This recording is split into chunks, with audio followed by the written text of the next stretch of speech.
कौन ब्रह्मा का पिता है, कौन विष्णु की माँ, शंकर का दादा कौन है, हमको कूदे बता।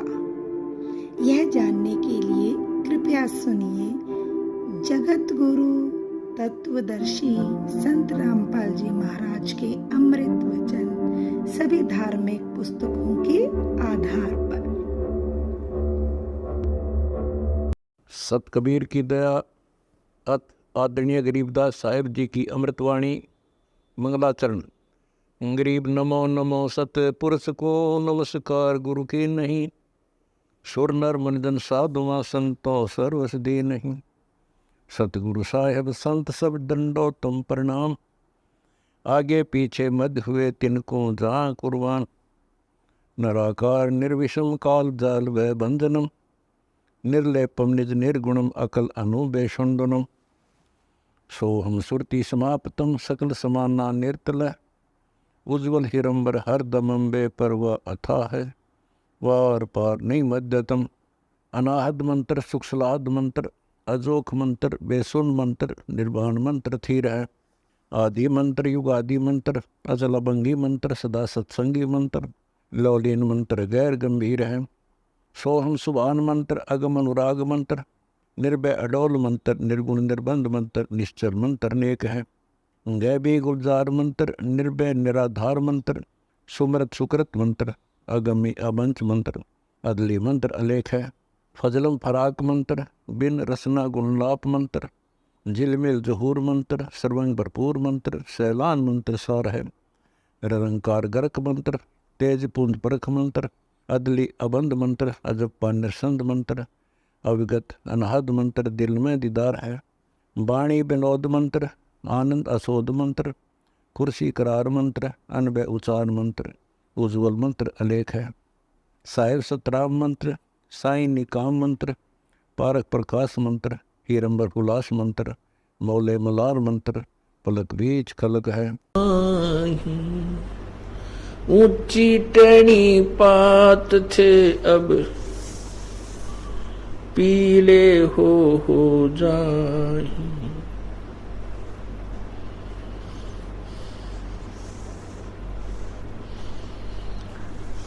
तरवर पात झड़ता यूं कहे, सुन भई तरवर राय। अब के बिछुड़े नहीं मिले, न जाने कहाँ गिरांगे जोए। तरवर कहता पात से, सुनो पात एक बात। यहाँ की यह रीति है, एक आवे एक जात।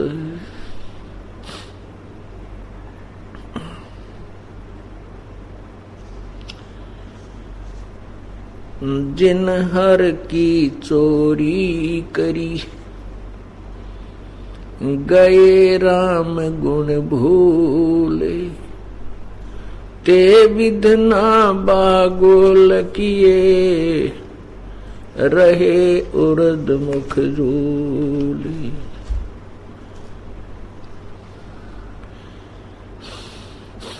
बंदे तो कर बंदगी,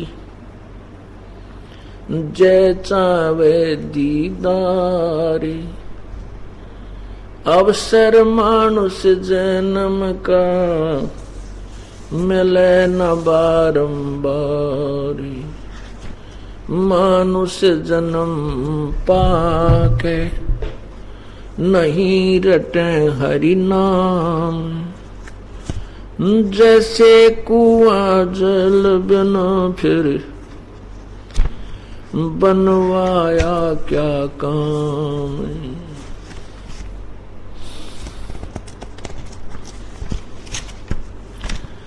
राम रटत कोडी भला,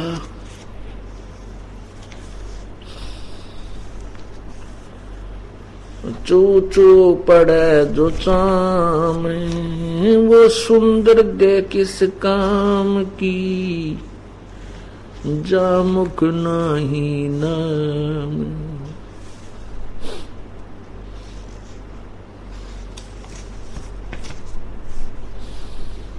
लूट सको तो लूटियो, लूट सको तो लूटियो, राम नाम की लूटे, पीछे फिर पछताओगे, प्राण जाएंगे छूट।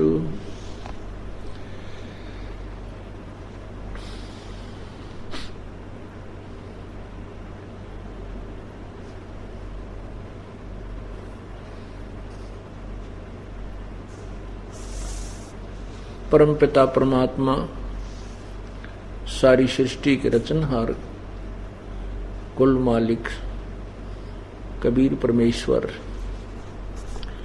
हम कालजाल में फंसी हुई अज्ञान आत्माओं को तत्वज्ञान कराने के लिए स्वयं ही इस धरातल पर सहशरीर आते हैं।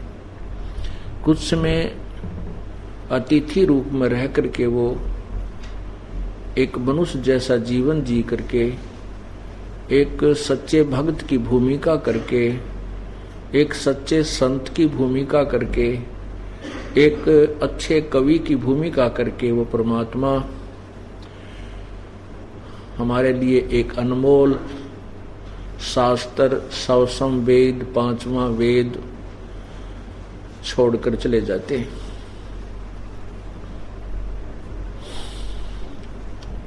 अब हमने जो परमात्मा यहाँ आकर के अपने उपदेश, अपना आदेश, संदेश जो हमें देकर चले गए थे, उसको हमने परमेश्वर को ही मानना, उसको परमेश्वर ही मानना चाहिए। क्योंकि परमात्मा आए थे, उन्होंने जो कुछ कहना सुनना था, हमारे को जो दिशा निर्देश देना था, वो देकर चले गए। यदि वो अब आ जाएंगे, सह शरीर यहाँ प्रकट हो जाएंगे, तो भी वही बात कहेंगे जो उन्होंने 600 वर्ष पूर्व अपनी सवसम वेद में, कबीर वाणी में, कबीर गिरह में बोली थी। इसके लिए परमात्मा गरीबदास साहिब ने भगवान की महिमा बताई है कि निर्गुण सरगुण एक है, दूजा भ्रम विकार। निर्गुण साहिब आप हैं, सरगुण संत विचार। परमात्मा हमारे समक्ष नहीं है, लेकिन उनके द्वारा दिए गए जो विचार हैं, जो उनकी वाणी है, वो सरगुण है, वो साक्षात उन्हीं को समझना चाहिए कि वो परमात्मा बोल रहे हैं। अब हम ये दास तो एक लाउड स्पीकर समझो, एक रिकॉर्डर समझो कि उसकी वाणी को याद करके, ग्रहण करके, रिकॉर्ड करके आपको सुना देता हूं। ये आदेश उसी परमपिता का है और ये सत्य है, हमने इसको ग्रहण करना चाहिए। उसके विषय में कहा कि ये बातें कहन सुनने तक सीमित नहीं रखनी है, ये कर पाड़ने की है, अर्थात इनके ऊपर हमने अमल करना है, इनके ऊपर हमने चलना है, अनुसरण करना है, उनके एक एक दिशा निर्देश का पालन करना है। वो हमें क्या बताते हैं, ना जाने कितने प्रमाण दे करके, ना जाने कितने उदाहरण दे करके, ना जाने कितने प्रकार की कथाएं सुना करके हमारे इस माया के नशे को उतारते हैं। कबीर परमात्मा कहते हैं, इस माया ने सभी को नशा कर रखा है, सब मदहोश हैं, इनको पता नहीं तुम कौन हो, कहाँ पड़े हो, कहाँ से आए हो, कहाँ जाना है। ये इस झूठे सुख को और यथार्थ सुख मानकर इसी के ऊपर गाटा जोड़ रखा है। क्या बताते हैं, झूठे सुख को सुख कहे, ये मान रहा मन मोद, ये सकल चबीना काल का, कुछ मुख में कुछ गोद। कबीर ये माया अटपटी, सब घट आने अड़ी, किस किस को समझाइए, ये तकुए मांग पड़ी। काल भगवान ने अपने प्रत्येक ब्रह्मांड रूपी कूप में, कुएं में अनतोली बगैर किसी पैमाइश के भांग डाल रखी है, माया की भांग डाल दी, और हम सभी इसी कुएं का जल पान कर रहे हैं। और जिस कारण से हम सभी को वो माया का नशा हुआ पड़ा है, उस नशे को उतारने के लिए ये एंटीबायोटिक टेबलेट्स अर्थात परमात्मा की ये अमृतवाणी आपको कानों के माध्यम से ये इंजेक्शन लगाए जाते हैं। जिन पुण्यात्माओं को नशा कम है उनका शीघ्र असर हो जाता है, वो शीघ्र जाग जाते हैं, और जिनके ऊपर माया का नशा ज्यादा बन गया है उनको थोड़ा समय लगेगा, लेकिन विधि यही है, तरीका यही है कि सत्संग सुने, इस वाणी को कानों के माध्यम से पूर्ण रूप से अंदर जाने दे। जैसे एक डोज होती है, डॉक्टर इंजेक्शन सिरिंज में भर के जो दवाई डालता है वो पूरी ही दवाई अंदर जानी चाहिए, तभी वो अपना काम करेगी। हम सत्संग में आते हैं या तो ध्यान कहीं और घूमता रहता है, 2 घंटे मुश्किल से मिलते हैं। 3 दिन सत्संग होता है, 10 घंटे का सत्संग होता है 3 दिन में, और महीने में 6 दिन सत्संग होता है 60 घंटे। और इसके अतिरिक्त आपके पास कितने घंटे हैं जिनमें आप कुछ भी सोच सकते हो, कुछ भी काम कर सकते हो, खाते हो, पीते हो, सोते हो, ना जाने कि कितनी सोच सोचते हो। तो वो बतेरी सोचने के लिए इस मन को उस समय लाए रखा है। लेकिन सत्संग के मुश्किल से तो समय मिलता है, क्योंकि इधर उधर से कोई घर वालों से आज्ञा लेकर आता है, कोई किसी प्रकार कोई छुट्टी लेकर आता है, और फिर भी सत्संग पूरा नहीं सुनते हो, डोज पूरी ग्रहण नहीं करते हो, या तो लटके आ जाते हैं, या यहां बैठे भी कोई घर की चिंता रखता है। नहीं, ये 2 घंटे में पूरा सत्संग ही श्रवण करना चाहिए। कई कहते हैं जी हम सत्संग के दौरान सिमरन कर सकते हैं।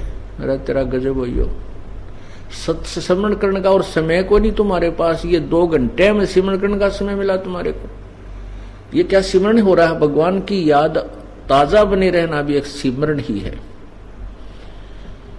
तो वो नाम जो है वो जाप आप सत्संग के बाद कर सकते हो, बहुत समय है, 24 घंटे कम नहीं होते। इसमें आप 6 घंटे सो लीजिए, 18 घंटे शेष बचे। इसमें आप 8 घंटे मजदूरी भी कर लीजिए, 10 घंटे कर लीजिए, फिर भी आपके पास पर्याप्त समय है। और मजदूरी सेवा काम करते समय जैसे हम कहीं आते हैं, जाते हैं, घूमने फिरने जाते हैं, कोई बस में सफर करते, तो हम श्रवण कर सकते हैं, जाप कर सकते हैं। ऐसा सिंपल वे बताया परमात्मा ने, बहुत ही साधारण सी विधि है। तो परमात्मा हमें बता रहे हैं कि झूठे सुख को सुख कहे, ये मान रहा मनमोद, ये सकल चबीना काल का, कुछ मुख में कुछ गोद। ये सभी काल आहार है। 1 लाख मानव शरीरधारी प्राणियों को ये काल भगवान प्रतिदिन आहार करता है, खाता है।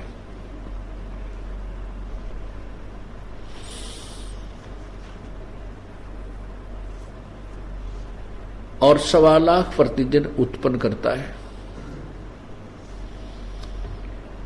ऐसा इसको सांप लगा है, ऐसे इसको बीमारी लगी है। यहां पर अपने को जो इस काल भगवान ने मानव शरीर दिया है, ये अपने आहार के लिए हमारे को यहां रोका हुआ है। इसके लिए 3 अपने 3 पुत्रों को यहां पर हमारे व्यवस्थक बना रखे हैं। रजगुण ब्रह्मा इससे रजोगुण से प्रभावित हो जाते हैं। जैसे किसी को नींद की गोलियां दे दी जाए, या किसी को ऐसे कोई बेहोशी की, कोई अचेत करने की एक सूंघाने की जड़ी होती है, वो सूंघा दी जाए तो वो तुरंत बेहोश हो जाता है। तो जैसे छोंक लगता है रसोई में, उस मिर्चों की जो महक से, मिर्चों के गुण से छींक आती हैं, वो जीव के बस की नहीं, आ ही जाती हैं, रोके से भी नहीं रुक सकती। ऐसे ही इस काल भगवान ने अपने तीनों पुत्रों के अंदर एक ऐसे गुण भर दिए जिनका प्रभाव निराकार रूप में, अदृश्य रूप में हमारे ऊपर प्रभावित करता रहता, हमारे को हमारे ऊपर अफेक्ट करता रहता है। और जिसके प्रभाव के कारण सभी प्राणी, चाहे कोई चींटी है, चाहे हाथी, चाहे मानव है, वो रजोगुण प्रभावित होकर के, ये बस की बात नहीं प्राणी के, बाई फोर्स बहुत सुनियोजित तरीके से काल ने अपनी यहाँ की व्यवस्था बना रखी है। तो बच्चे उत्पन्न करना ये रजोगुण प्रभाव है। इसके दबाव में आकर के जीव ना जाने कैसे कैसे दुराचार कर डालता है, उसके प्रेशर में आकर के। और फिर रजोगुण प्रभावित होकर ही यहाँ की सुख सुविधाओं की, जैसे कार, कोठी, बंगले, बड़ी काफी जमीन हो, बड़ा लंबा चौड़ा पार्क हो, किताब फार्म हो, ऐसे बनाने की जो नियत है, जो ऐसी हमारे अंदर इच्छा है, ये भी रजोगुण के कारण ही है। फिर सतोगुण श्री विष्णु जी, इनके अंदर जो गुण भर रखा है सतोगुण का, वो आपस में मोह, ममता, संपत्ति में, पोते पोतिया में, बेटा बेटी में, आपस में, पति पत्नी में, भाई बहन में, ये ऐसा मोह है कि कोई, क्योंकि मृत्यु तो यहाँ होती रहती है। और फिर देखो क्या हाल हो जाता, हमारे टक्कर मार मार कर रोते हैं और बहुत समय तक हम उसकी याद भुला नहीं पाते हैं। ये जो सतिथि बनाए रखने के लिए जो मोह ममता हमारे अंदर प्रवेश है, हमारे बस की बात नहीं, ये भगवान विष्णु जी के गुण का प्रभाव है। क्रोधित हो जाना, एक मिनट में ना जाने क्या झगड़ा हो जाए कि बाप बेटे को मार डालता है, बेटा बाप के लठ मार देता, उसकी मृत्यु हो जाती है। और फिर प्रलय रूपी बहुत सी क्रियाएं हैं जो भगवान शंकर, वो तमोगुण युक्त बना दिया, वो करता है। ये तीनों पुत्र हैं ब्रह्मा जी, रजगुण ब्रह्मा जी है, सतगुण विष्णु जी, तमगुण शिव जी। तो परमात्मा कहते हैं, परमात्मा हमें ये समझाना चाहते हैं कि तुम इस झूठे सुख को सुख कह रहे हो, इस झूठे सुख को सुख कहे, ये मान रहा मनमोद, ये सकल चबीना काल का, कुछ मुख में कुछ गोद। 1 लाख तो कल खा लिए, 1 लाख की आज तैयारी, 50-60 हजार तो मार लिए होंगे अब से पहले उसने। और उसके बाद बाकी जो हम अपने बच्चे समझ रहे हैं, अपना भाई बहन समझते हैं, माता पिता, ये हमारे साथ बहुत बड़ा धोखा किया हुआ है। और हम आपस में एक दूसरे से दूर भी नहीं होना चाहिए और हो भी नहीं सकते, क्योंकि हम तो काल के जाल में, काल के घेरे में बंद हैं। हम काल के घेरे में बंद हैं और इस में हम आपस में भी एक दूसरे के साथ खेचपतानी करके, झगड़े करके तो और ज्यादा दुखी हो जाते हैं। इसलिए हमने आपस में प्रेम से रहना चाहिए और यहाँ से छूटने का प्रयत्न करना चाहिए। जो तरीका विधि परमेश्वर ने आके बताई है, उसको पूर्ण रूप से एप्लीकेबल करना चाहिए, उसको पूर्ण रूप से हमने अमल में लाना चाहिए, ताकि हमारा पीछा छूटे। अब कितनी बार सुनाया जाता है कि कोट जन्म तन भ्रमत हो गए, कुछ ना हाथ लगा रे, कुकर सुकर खरबा बोरे, कौआ हंस बगारे। कोटि जन्म तू राजा की, ना मिटी न मन की आशा, भिक्षुक होकर दर दर घूम्या, ये मिला ना निर्गुण रासा। कोटि जन्म इंद्र कुबेर ईश की पदवी, ब्रह्मा वरुण ध्रुमराया, और विष्णुनाथ के पुर को जाकर फिर भी उल्टा आया। असंग जन्म तो मृत्या हो गए, जीवित क्यों ना मरे रे, और 12 मद मैल मठ बोरे, बहुर न दे धरे रे। दोजक कहते हैं नरक को, और बहिष्ठ कहते हैं स्वर्ग को। दोजक भीष्ट सभी ते देखे, दोजक नरक और बहिष्ठ स्वर्ग। अच्छे सा अच्छी यहां पर पुण्य किए तो स्वर्ग चले गए, और साथ में पाप भी भोगने पड़ते हैं जब तक हम पूर्ण परमात्मा कबीर परमेश्वर की शरण में विधिवत नहीं आते, उनके द्वारा भेजे हुए पूर्ण संत की शरण ग्रहण नहीं करते, और जब तक हम पूर्ण मर्यादा में नहीं रहते तब तक हमें दोनों ही पुण्य और पाप भोगने पड़ते हैं। जिस समय हम पूर्ण परमात्मा की शरण ग्रहण कर लेते हैं पूर्ण संत के माध्यम से और मर्यादा में रहते हैं, तो फिर हमारे पाप नष्ट हो जाते हैं। जब ही सत्य नाम हृदय धरो भयो पाप को नाश, और मानो चिंगारी अग्नि की भाई पड़ी पुराने घास। ऐसे हमारे पाप नष्ट हो जाते हैं जैसे सूखे बहुत बड़े ढेर में सूखे घास में एक ही माचिस की तिल्ली यानी एक अग्नि की चिंगारी लगा दी जाए, वो सबको जलाकर सभा कर देता है, राख बना देता है। ऐसे ही पूर्ण परमात्मा का विधिवत प्राप्त सतनाम हमारे पूर्व संचित कर्मों को नष्ट कर देता है, नाश कर देता है, पापों का नाश कर देता है।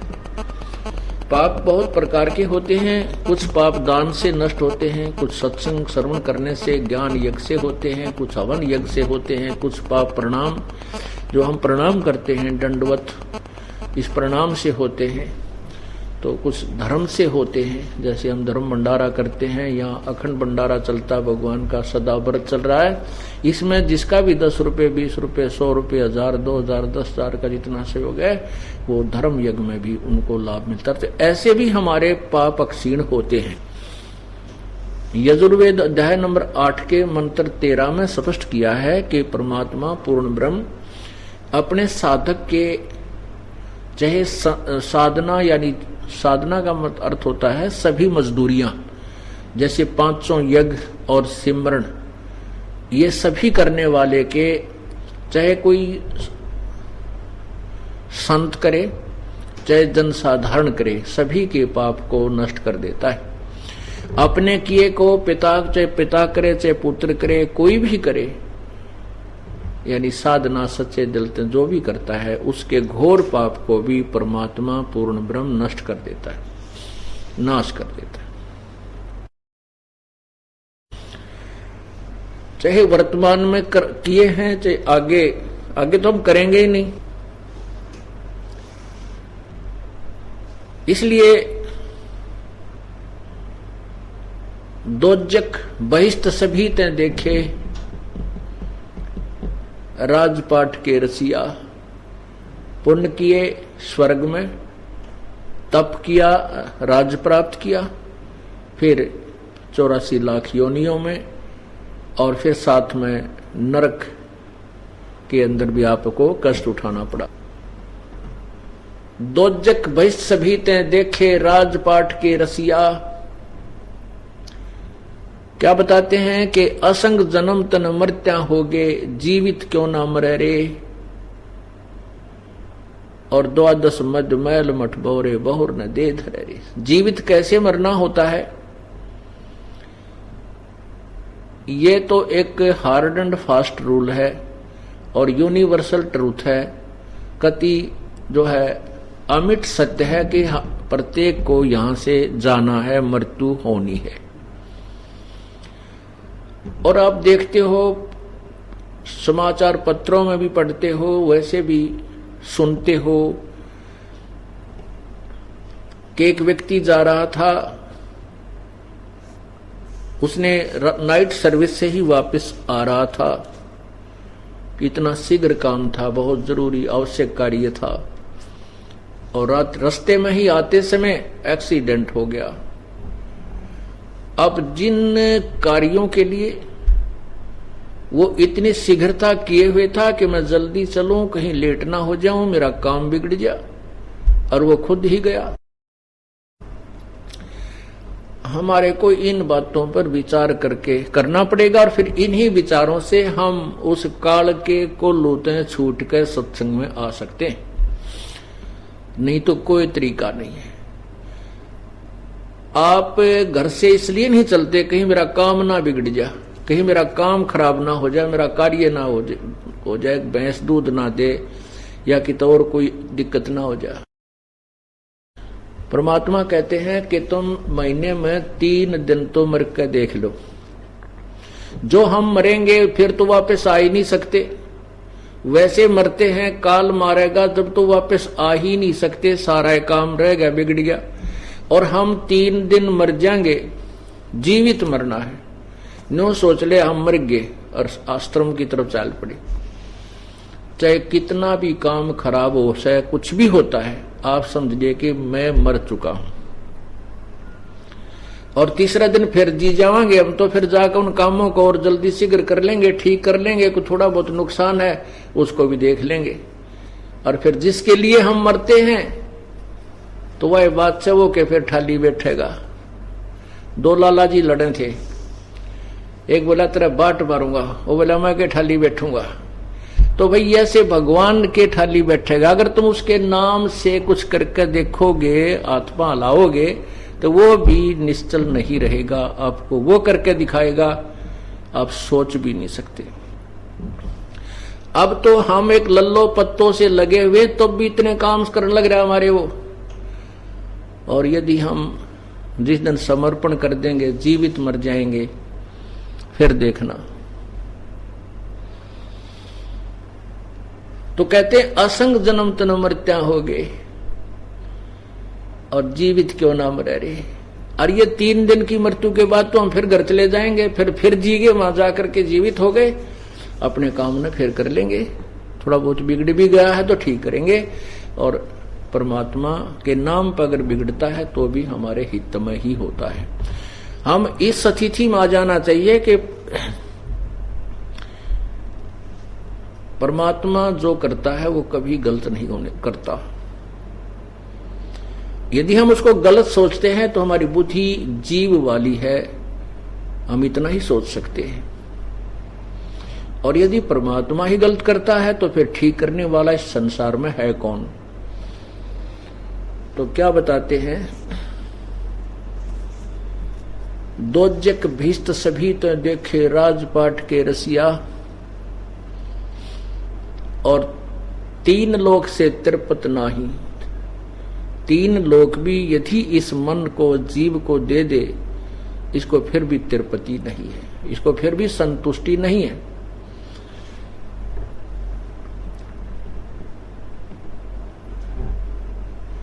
फिर बताते हैं,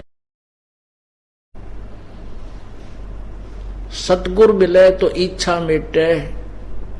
कोई संत मिले, सतगुरु मिले, सच्चा संत मिले तो ये इच्छाएं समाप्त करे, जिसके कारण हम काल के जाल में फंसे रहते हैं। सतगुरु मिले तो इच्छा मिटे, पद मिल पदे समाना, और चल हंसा उस लोक बैठाऊं जो आदि अमर अस्थाना। ओए होए, आदि सदा का, कभी नष्ट नहीं होता, अमर स्थान, वो अमर स्थान, सत्यलोक, सच्चा लोक, सतलोक, अविनाशी स्थान।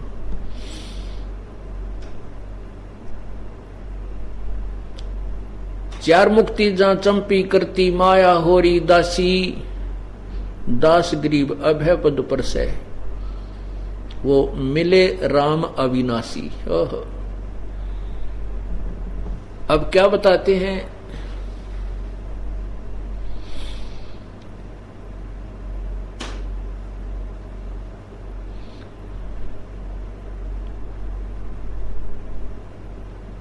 पात झड़ता न्यू कहे सुन भई तरवर राय, अब के बिछुड़े ना मिल न जाने कहां गिरांगे जाए। जैसे पतझड़ से पहले, बसंत ऋतु से पहले वृक्षों के पत्ते मस्ती मार रहे होते हैं, हवा के साथ फड़फड़ फड़फड़ बड़े आनंद से रह रहे होते हैं। और जब ही बसंत ऋतु आती है उसको पतझड़ भी बोलते हैं। वो पतझड़ ऋतु आती है तो पीले होकर के वो पत्ते टूट टूट कर गिरने लग जाते हैं। परमात्मा उदाहरण देते हैं कि ये मनुष्य शरीर एक दिन आपका ऐसा जाएगा और आप जब अपने परिवार को त्याग कर चलोगे तब क्या आपके मन में होगी। पात सड़नता न्यू कहे सुन भई तरवर राय, अब के बिछुड़े ना मिले ना जाने कहाँ गिरेंगे जाए। जैसे पत्ता गिर रहा है वृक्ष से टूटकर, वो कह रहा हो कि अभी हे तरवर राज, ए वृक्षराज, अब चले हम तो, हमारी अलविदा, और पता नहीं कहाँ गिरेंगे, किसी गंदे नाले में पड़कर सड़ेंगे या किसी पशु पक्षी के, किसी पशु के पैर के नीचे आकर कटेंगे। कहने का भाव ये है कि जब ये परिवार का सदस्य अपने भरे पूरे परिवार को त्याग कर जाता है तब उसके मन में ये आती है भगवान पता नहीं कहाँ जन्म होगा, कहाँ जाएंगे, कहाँ जाऊंगा।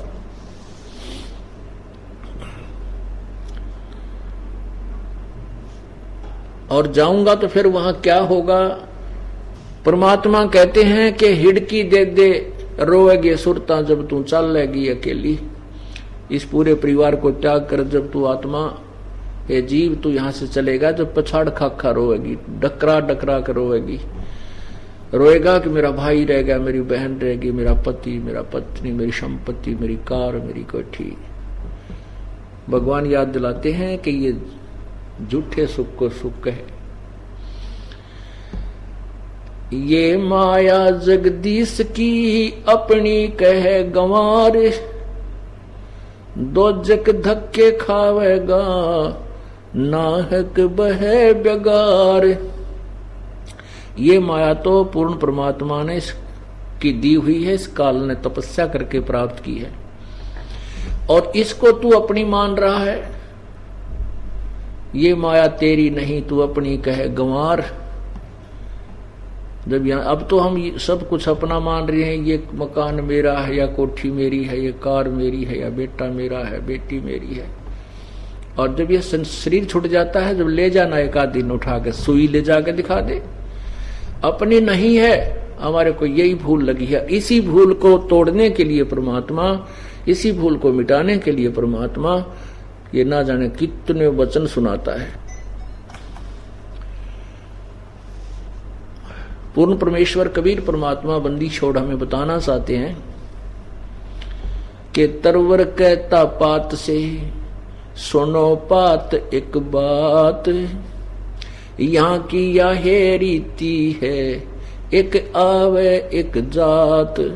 यहाँ की तो एक ऐसी ही रिवाज है, ऐसा ही नियम है, एक आ रहा है, पैदा हो रहा है, जन्म ले रहा है, एक मृत्यु को प्राप्त होकर और ऊपर को धर्मराज के दरबार में जा रहा है। यहाँ की यह रीति है एक आवे एक जात। अब हम इस आने और जाने के झंझट को मिटाने के लिए किसके सामने पुकार करें? कौन है वो शक्ति जो हमारे इस आने और जाने को मिटा सकता है, अर्थात हमारी जन्म और मृत्यु के झंझट को पूर्ण रूप से समाप्त कर सकता है। अब हमने उसकी तलाश करनी पड़ेगी, नहीं तो उसके बारे में कह रहे हैं ये अरहट का कुआ लोई, ओए होए, ये अरहट का कुआ लोई, यागल बंजा है सब कोई। यहां से पुण्य या पाप की बाल्टी भरी, ऊपर ले गए, ऊपर खाली कराए, कुछ स्वर्ग में कुछ नरक में, फिर आगे, फिर भरी, फिर चले, फिर भरी, फिर चले। कहते हैं ये कभी अंत ही नहीं हो सकता इसका तो। और इन अज्ञानी ऋषियों ने, संतों ने, महर्षियों ने, जिनको ज्ञान नहीं था, इसी को फाइनल मान लिया कि यही जीवन है, जन्म और मृत्यु तो कंपलसरी है, ये होनी भी चाहिए। तो तेरा गजब हो। अब जिनके पास कोई समाधान है ही नहीं, वो तो यही कहेंगे कि पाप कर्म नहीं कटते। जिनको पता ही नहीं कि कोई ऐसी औषधि भी है, ऐसा कोई मंत्र है, ऐसी साधना जिससे पाप कट जाते हैं, जिनको पता ही नहीं, तो वो तो यही कहेंगे कि पाप नहीं कटते साधना से, क्योंकि वो बिल्कुल अनजान और कति मूर्ख हैं। जब हम भक्ति कर रहे हैं और भक्ति करने से हमारे पाप ही अक्षमा नहीं हुए, हम औषधि खा रहे हैं और औषधि खाने से रोग कटेगा ही नहीं, तो उस औषधि को खावेगा कौन और किसकी रुचि बनेगी? नहीं बन सकती। तो ऐसे अज्ञानी संतों को, महर्षियों को हमने, ऐसे अज्ञानी व्यक्तियों को महर्षि और संतों की, सतगुरु की भाव जो है ना उपाधि दे रखी थी। और जो पूर्ण परमात्मा, जो सतगुरु थे, स्वयं आए कबीर परमेश्वर, एक सदगुरु की भूमिका उन्होंने की, उसको हमने रिजेक्ट करके एक कवि मान रखा था। ये तो एक कवि था। और जबकि ऋग्वेद मंडल नंबर 9 सूक्त नंबर 96 के मंत्र नंबर 16 से लेकर 20 तक यही स्पष्ट किया है कि उस परमात्मा का वास्तविक नाम क्या है। उसका वास्तविक नाम कबीर देव है। वो कबीर गिरह, कबीर वाणी के माध्यम से, लोकोक्तियों के माध्यम से, कविताओं के माध्यम से अपनी महिमा आप सुनाता है। उस तत्व ज्ञान को सुनाने के लिए आता है और वो तीसरे मुक्ति धाम में रहता है, क्योंकि मुक्त धाम वो है जो कभी मृत्यु को प्राप्त नहीं हो, जो कभी नष्ट ना हो। 21 ब्रह्मांड काल के ये भी नाशवान है, 7 संख ब्रह्मांड परब्रह्म के यानी वो भी नाशवान है। केवल वो तीसरा लोक, सतलोक जो है वो पूर्ण परमात्मा का, वो कभी नष्ट नहीं होता। उस तीसरे मोक्ष धाम में वो परमात्मा रहता है और वो अपनी महिमा लोकोक्तियों के माध्यम से उच्चारण करके, आवाज लगा लगा के सुनाता है। इसलिए उसको एक कवि की उपाधि दे दी जाती है, लेकिन वो वास्तव में परमात्मा ही होता है। पुण्यात्माओं, आप शिक्षित हैं। अब सबसे बड़ा दाव हमारा यही लगा है कि सभी मानव समाज शिक्षित है, अक्षर ज्ञान युक्त है, और हमारे पास वो सदग्रंथ है। अनुवादकर्ताओं ने हिंदी में संस्कृत का कर रखा है। जहां उन्होंने गोल मोल किया है उसको हम ठीक कर लेंगे, क्योंकि शब्दकोश हमारे पास है और तत्व ज्ञान हमारे पास है। उसमें यही स्पष्ट किया है कि उसको कवि कहने लग जाते वो परमात्मा होता है। जैसे कबीर भगवान इसको कवि कहने लगे थे। इन्होंने लोकोक्तियों के माध्यम से, दोहों के माध्यम से, यानी पद्य भाग में अपनी महिमा, अपने द्वारा रची हुई सृष्टि की वो रचना का ज्ञान और अपने ही पाने का, सतलोक जाने का जो यथार्थ ज्ञान वो आकर के स्वयं दिया, जिस कारण से उसको कवि कहने लगे। और ये वेद बताओ कि वो कवि कहलाता है, लेकिन वो भगवान होता है, वो परमात्मा होता है। अब क्या बताया उस परमेश्वर ने आकर के?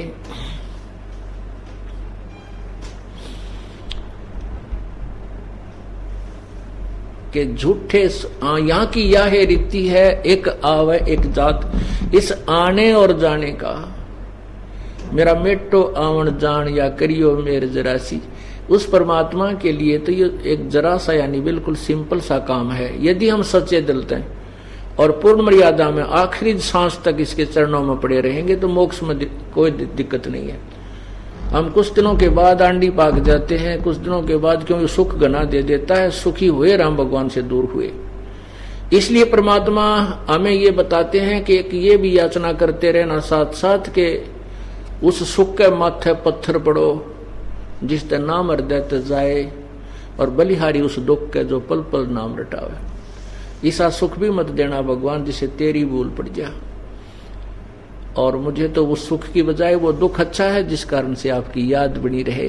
कुछ कष्ट होता है, पुण्यात्माओं आप देख लेना उस मालिक के खेल। आपका साथी जो नाम नहीं ले रहा वो कहेगा मेरे यहाँ दर्द है और मेरे को कैंसर बता रखी है, और आपको भी वही पीड़ा होगी, फिर रोगे भगवान हे परमात्मा कहीं मुझे भी कैंसर ना हो जाए। खूब याद करोगे और फिर कुछ दिनों के बाद टेस्ट भी कराओगे तो आपको कैंसर नहीं मिलेगी, तो आपकी और श्रद्धा मालिक में बढ़ेगी। तो कहते हैं ऐसा दुख भी देना परमात्मा तेरी याद बनी रहे।